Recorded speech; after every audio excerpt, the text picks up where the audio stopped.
Assalamualaikum warahmatullahi wabarakatuh.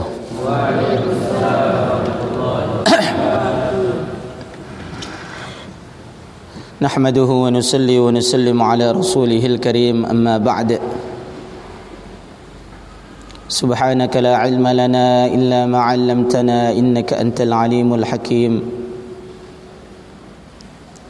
Qala al-musannif rahimahullahu ta'ala wa nafa'ana bihi wa bi'ulumihi fid darain, amin.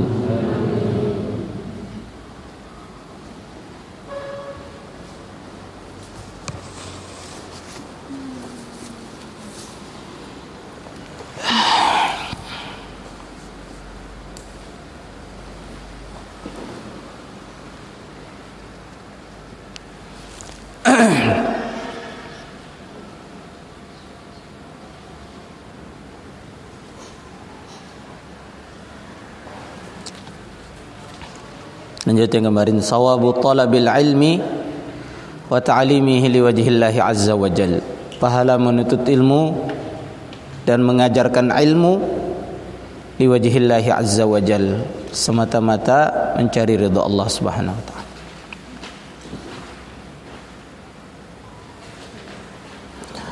Wa an Abi Darda radhiyallahu taala anhu, dari Sayyidina Abu Darda radhiyallahu taala anhu, beliau mengatakan,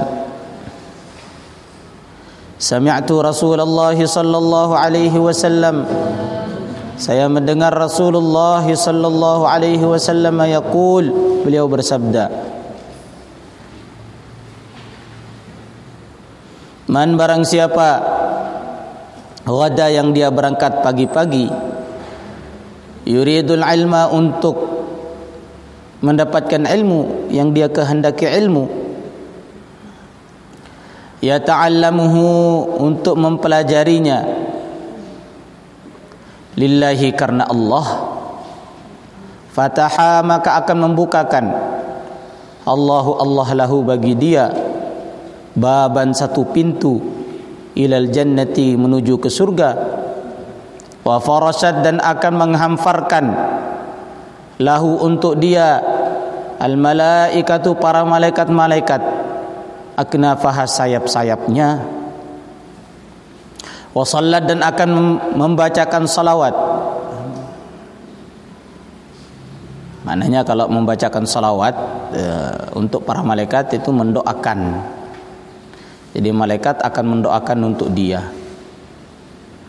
Wa sallat, dan akan mendoakan alaihi, ke atas dia, al malaikatu, para malaikat-malaikat, wa malaikatus samawat, dan malaikat-malaikat yang ada di langit, wa hitanul bahri, dan ikan-ikan yang ada di laut,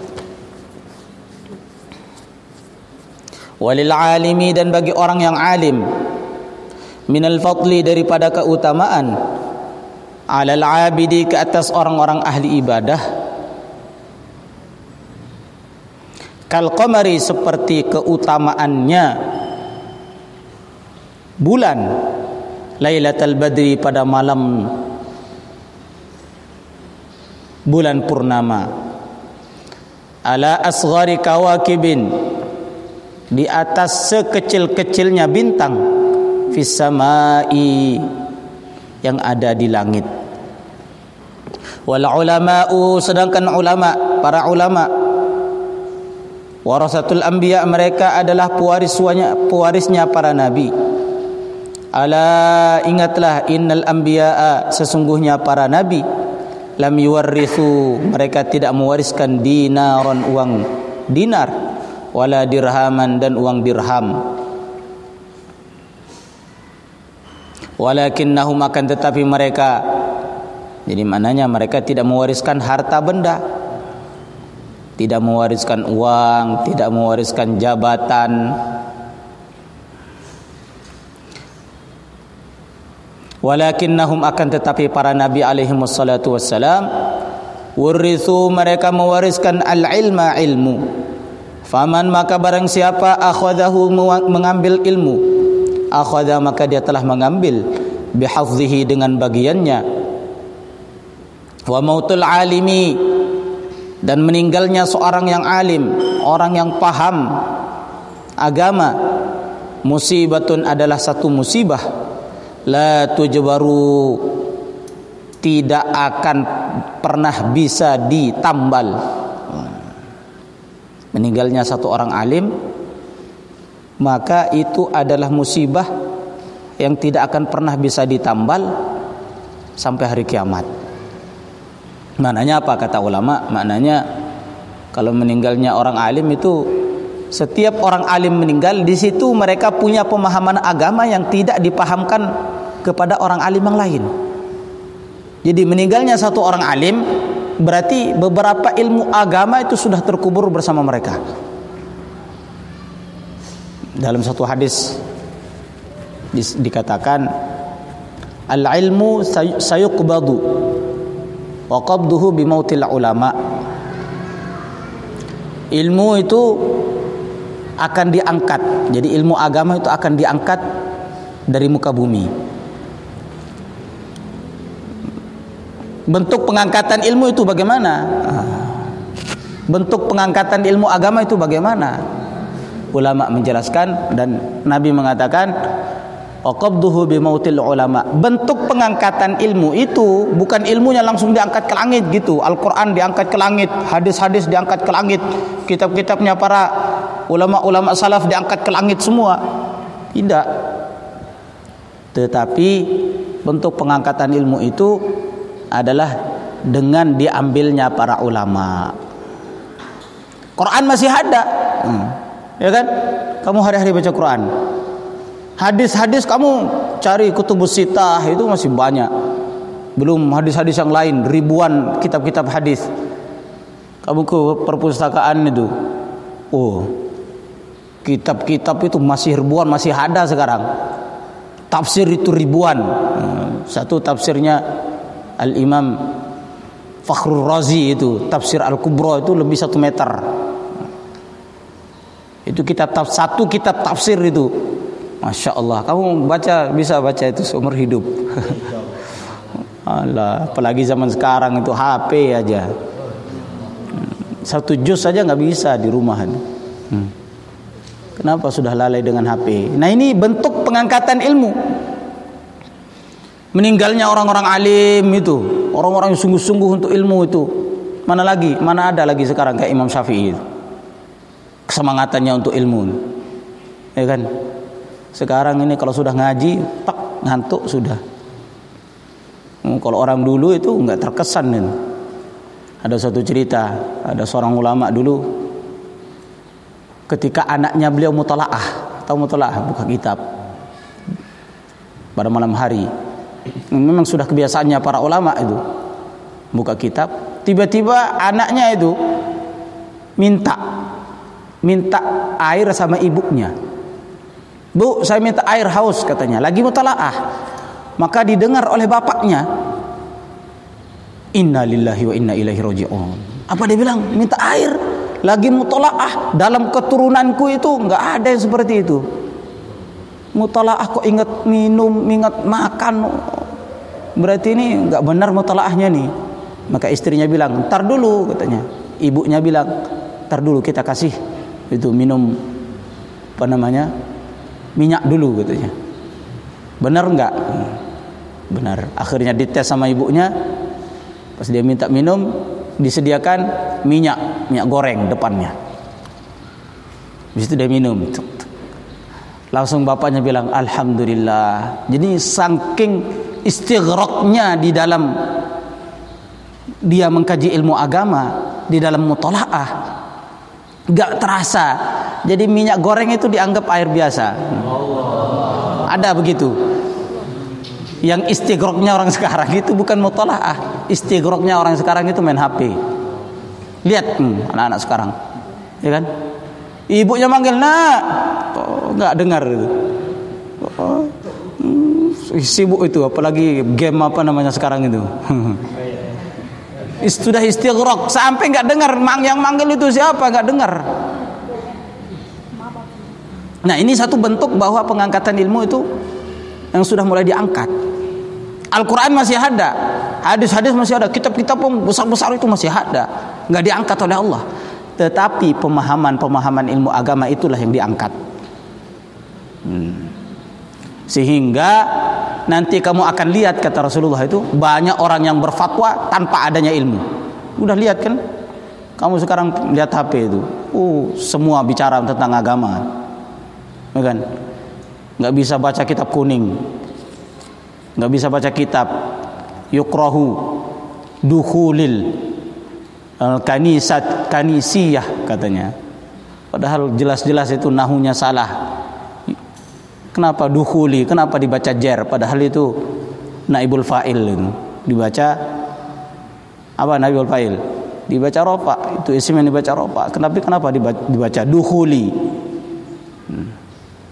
Harusnya dukhulu. Terus bicara mengenai agama, fatwa mengenai agama. Ini orang jahil, jelas ini tanda. Emang ilmu sudah diangkat, tapi masya Allah dianggap kiai, dianggap gus. Gus itu tahu nggak bu? Gus itu anaknya kiai itu. Kalau gus berarti itu jelas orang tuanya orang kiai. Maka sebagian ulama di Jawa itu, sebagian itu nggak mau dikatakan kiai. Tetap walaupun sudah tua, tetap dipanggil gus. Kenapa? Kalau saya dipanggil kiai, belum tentu bapaknya kiai katanya. Belum tentu bapaknya orang alim. Tapi kalau dipanggil gus, udah tentu anaknya juga jadi orang alim, bapaknya juga orang alim.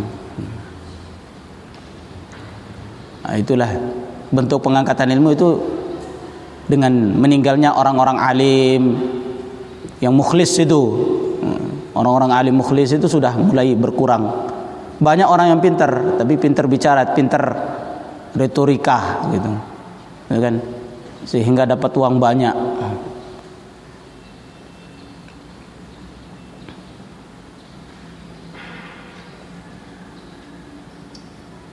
Maka meninggalnya satu orang alim berarti satu bolong, satu cacat itu sudah terkubur bersama mereka. Satu musibah yang tidak akan pernah bisa ditambalkan. Wasulmatun, dan satu lubang, la tusaddu, yang tidak bisa bisa ditambal lubangnya tadi itu. Wahwa, mereka itu para ulama itu adalah najmun, adalah sebagai bagaikan bintang, tumisa yang dihancurkan. Ya, namanya bintang kalau sudah dihancurkan itu bisa dikembalikan lagi? Nggak bisa.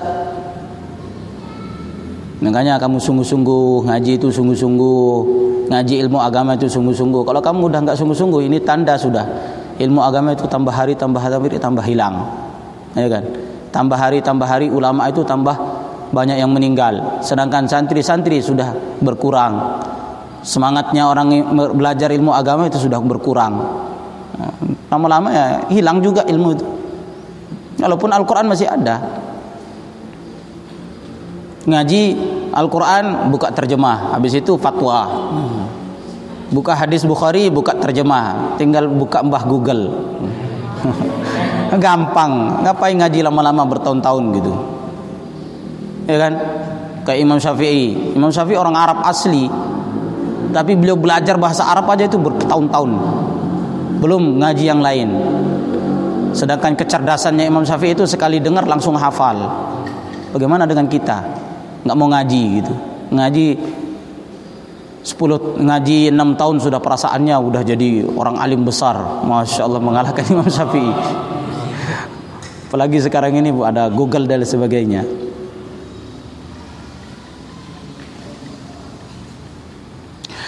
Mautu qabilatin, matinya satu qabilah. Satu qabilah itu satu suku, itu namanya satu qabilah, satu keturunan. Misalnya Bani Ismail itu, banyak itu. Bani, misalnya suku Quraisy itu banyak itu. Bani Hashim, keturunan dari Bani Hashim. Misalnya Bani Sasak, kalau bahasa Arabnya itu suku Sasak. Berarti ada dulu kakek-kakeknya orang Lombok mungkin, sehingga yang namanya Sasak, sehingga dinisbatkan ke situ. Jadi banyak itu, satu kabilah itu banyak. Nah, meninggalnya satu kabilah, aisaru, kata Rasulullah, aisaru itu lebih ringan. Berarti satu kabilah, satu keturunan atau satu suku, misalnya satu suku Sasak berarti satu Lombok ini. Bahkan bukan satu Lombok, bahkan bisa ke pulau seberang. Banyak orang Lombok yang di sana kan, di mana? Di Sumbawa. Suku Sasak ke Sumbawa, ada yang ke Flores, ada ke Sulawesi dan sebagainya. Aisaru itu lebih ringan min mauti alimin, dari meninggalnya satu orang alim. Lebih ringan itu, meninggalnya berapa ribu orang itu. Bahkan bukan berapa ribu, berapa juta orang. Itu lebih ringan daripada meninggalnya satu orang alim. Kenapa? Kata ulama, kalau meninggalnya banyak orang satu kabilah itu meninggalnya itu nggak akan menyesatkan umat. Tapi kalau ulama satu meninggal, bisa tersesat orang. Kalau tersesat di dunia nggak apa-apa, ya kan? Tersesat di dunia nggak apa-apa, tersesat jalan gitu, nggak tahu jalan ke Peraya gitu. Yang mentok-mentoknya ya ke Lombok Timur, walaupun Tapi kalau dalam urusan agama tersesat, sudah alamat neraka selama-lamanya. Makanya itu, jangan kamu remehkan. Maka orang kafir itu usaha bagaimana memfitnah orang-orang alim, bagaimana orang-orang Yahudi itu bagaimana menanamkan dalam diri orang iman sendiri, mereka benci kepada ulama, benci kepada orang-orang yang membawa hak, sebagaimana dikatakan Al-Imam As-Sunusi di dalam kitab beliau itu. Jadi orang kafir itu mereka menghiasi seolah-olah orang ahlul hak itulah orang-orang yang pembawa kesesatan itu. Zaman sekarang udah nampak, dari zaman dulu memang begitu. Coba, ya kan? Kalau ada orang yang menyampaikan yang hak, radikal. Ya kan? Kalau ada orang yang menampakkan ini sunnah, langsung dibilang teroris, radikal, kadrun. Jadi seolah-olah orang-orang ahli hak inilah yang membawa kericuhan di mana-mana. Ini enggak pertaat, ini anti NKRI ini, enggak mau ini. Orang enggak tertib ini, orang-orang seperti ini. Nah, ini memang sudah seperti itulah zaman. Supaya apa? Supaya orang itu terjauh dari perkara hak. Jauh dari ulama. Kalau sudah jauh dari ulama, sudah alamatnya. Alamat orang itu sudah masuk neraka sudah kalau sudah jauh dari ulama. Maka meninggalnya satu kabilah saja, ini Nabi mengatakan meninggalnya satu kabilah saja itu lebih ringan, lebih baik itu daripada meninggalnya satu orang alim itu. Maka kamu ingatkan sejarah zaman dulu. Jadi orang komunis itu yang mereka bunuh itu siapa? Ya. Tujuan mereka bunuh itu ya guru-guru ngaji, kiai-kiai, orang-orang yang berpengaruh di dalam urusan agama itu yang dibunuh. Kok bisa ya? Iya, mereka tahu, ini orang yang seperti ini bahaya nih. Nah, kalau yang kroco-kroco itu nggak apa-apa dah katanya. Yang nggak paham ilmu agama itu nggak apa-apa, nggak bahaya. Kenapa? Karena itu akan mengganggu mereka. Karena mereka membawa perkara batil. Jadi kalau masih ada orang yang membela perkara hak, mereka akan terganggu. Insyaallah. Maka kamu sungguh-sungguh ngaji itu, sungguh-sungguh. Tambah hari, kata guru saya itu, tambah hari ulama itu tambah berkurang. Santri tambah hari udah tambah kurang semangat ngaji. Ngaji ilmu agama itu udah enggak semangat lagi. Termasuk diantaranya fitnah zaman sekarang untuk mengurangi semangatnya santri itu ya dengan HP itu. Dulu itu zaman saya masih nyantri itu, ya kalau kita mencari hafalan itu sudah ditulis di lemarinya. Saya nggak akan tidur sebelum dapat satu lembar. Saya tidak akan tidur sebelum saya dapat satu lembar. Jadi sering saya ngelihat pemandangan dulu ketika saya nyantri itu, jam 1 malam itu ada yang begini, akhirnya pergi ke depan kolam gitu. Ada banyak sering itu gini, ambil air, semangat. Gini jam 1 malam itu ngantuk gini, ambil air. Kalau sekarang ada pemandangan kayak gitu susah. Insya Allah ini sudah satu tanda tuh. Maka ini kamu renungkan, begitu tinggi fadilahnya orang belajar ilmu agama itu begitu tinggi. Sampai Nabi mengatakan barang siapa berangkat pagi-pagi untuk menuntut ilmu, untuk belajar ilmu agama lillah, tapi ini ingat ini, menuntut ilmu agama lillah ini semata-mata karena Allah, bukan untuk mendapatkan gelar, bukan untuk mendapatkan pujian, bukan untuk mendapatkan yang lain-lain. Lillah semata-mata karena Allah. Memang saya nuntut ilmu agama ini karena saya disuruh oleh Allah nuntut ilmu agama, itu aja, sudah. Itu namanya lillah. Kenapa kamu ngaji? Iya, karena saya disuruh oleh Allah ngaji. Ya ngaji. Itu berarti lillah namanya. Kenapa kamu nuntut ilmu agama? Oh, biar saya jadi ustaz nanti. Tapi mending itu daripada biar saya jadi apa namanya? Preman. Semata-mata karena Allah.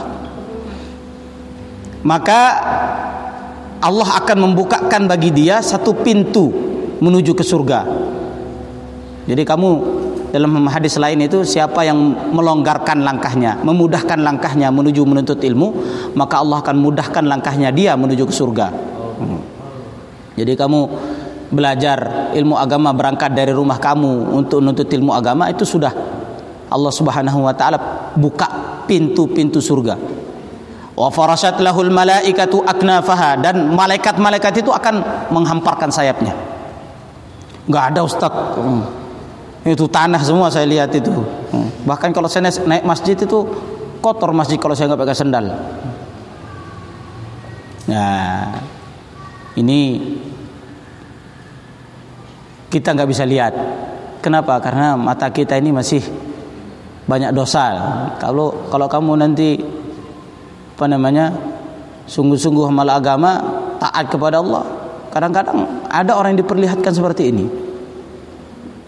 Ulama-ulama dulu itu ada yang melihat begitu. Nah, inilah namanya iman, ini yakin. Dulu ada seorang ulama itu ngelihat, kan dalam hadis itu kalau kamu wudu, maka dosa-dosa yang ketika kamu mencuci muka, dosa-dosa yang ada di muka kamu, di mata kamu, itu berguguran. Berguguran. Nah, ada seorang ulama kasyaf itu, melihat ada orang wudu itu kok kayak dosa-dosanya itu berguguran sama dengan air itu, ditampakkan oleh Allah. Ada orang kayak gitu. Ya, kalau kita cari kayak gitu ya nggak jadi ngaji, kamu nanti cari yang aneh-aneh. Yang penting kamu ngaji sungguh-sungguh hal yang seperti itu. Nah, itu pemberian Allah. Nggak ada pahalanya. Tahu kalau kasyaf itu ada pahalanya? Nggak ada. Nggak? Orang kasyaf itu ada pahalanya nggak? Nggak ada. Yang ada pahalanya itu kamu nuntut ilmu agama sungguh-sungguh gitu. Orang terbang itu bisa terbang, bisa menghilang, itu ada pahalanya nggak? Mana hadisnya? Nah, yang ada pahalanya itu orang berangkat menuntut ilmu agama, maka Allah akan bukakan pintu surga untuknya. Malaikat akan menghamparkan sayap untuknya. Itu ada pahalanya. Tapi kalau orang yang aneh-aneh itu nggak ada pahalanya. Itu cuma pemberian dari Allah saja, bonus itu namanya. Dan malaikat-malaikat akan mendoakan untuk dia. Jadi kalau malaikat sudah mendoakan kamu, itu maknanya pasti, wajib. Kenapa? Karena malaikat itu lidah yang tidak pernah berbuat dosa. Kalau kita minta kepada Allah mungkin banyak ditolak. Kenapa? Karena makanan kita haram, sering menggunjing orang, sering mencaci maki orang, sering ngomong kotor. Jadi kalau Allah, ya Allah, ya Allah, ya mungkin ditolak. Kalau malaikat, la ya'sunallaha ma amarahum wa yaf'aluna ma yu'marun. Malaikat itu sekejap mata pun tidak pernah berbuat maksiat. Jadi kalau mereka doa, insyaallah itu dikabulkan itu. Terus wahitanul bahri, dan ikan-ikan yang ada di laut, berapa jumlahnya ikan di laut itu? Enggak bisa kita hitung. Itu semua akan mendoakan untuk orang-orang menuntut ilmu agama. Kamu berangkat dari rumah kamu ke sini menuntut ilmu agama semata-mata karena Allah, itu ikan-ikan di laut itu doa untuk kamu. Gimana caranya? Nanti kita tahu di akhirat nanti. Siapa yang pengen tahu? Berangkat ke akhirat duluan.